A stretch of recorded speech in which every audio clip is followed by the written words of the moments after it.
Tom Ziegler said, change starts with you, but it doesn't start until you do. So let's start doing.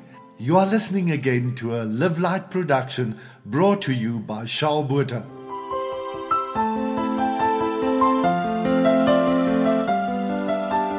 The ugly worm will never be able to turn into a butterfly unless it believes that it was meant to be a butterfly. To the same extent, no human being will ever embark on the journey of change unless they understand and believe that what they're going to experience after the change is so much better than what they are experiencing at present. Someone once said, it is only when our desperation level exceeds our fear level that we will consider change.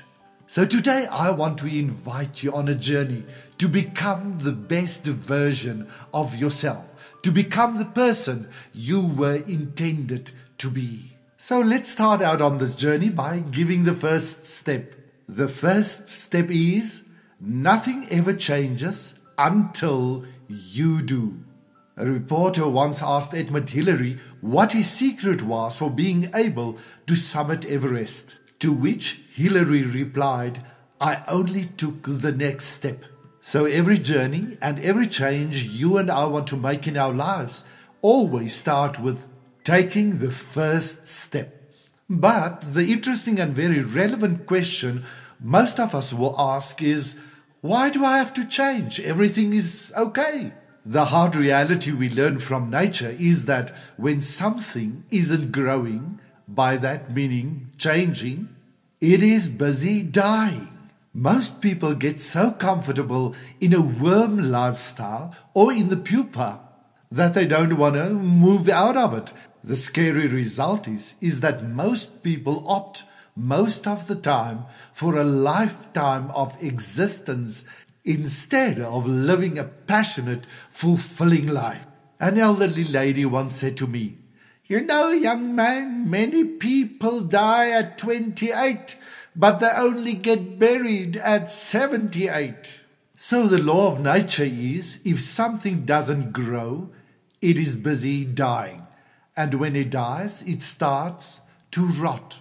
And once it starts rotting, it starts to smell. I want to challenge you. Start to listen to what people around you are talking about. Have a look at their faces. Do you see happiness? Or do you perhaps see worried, stressed out, rotten faces? I once ran into a friend of mine and I asked him, how are you keeping? And he said with a somber face, no, I'm keeping well, thank you. I remarked and said, well, just inform your face about it, please. Einstein once remarked and said, if we keep on doing what we have been doing, the way we have been doing it up till now, we can't expect different results. When I was little, we had the custom of listening to our favorite classical music every Sunday evening.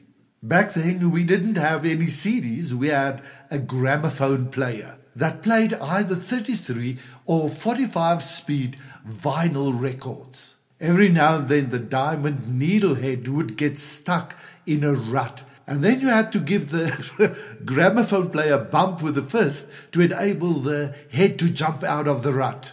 As the gramophone head, we also tend to get stuck in ruts, and as someone once said, the difference between a rut and a grave is only the depth of it. Happiness is most of the time very relative. If you ask anyone around you today, are you happy? Like I've asked my friend, how are you keeping? They will answer by saying, I'm keeping well, I'm okay, I'm happy. So sad to say, but most people don't know what happiness really is. Positive people live with an 80% happiness factor. If you ask them how they're keeping, will always be good. So their stress or unhappiness factor is 20%. Other people's happiness factor is 20%. If you ask them how they are keeping, they will always remark and say, no, I'm good, but you know.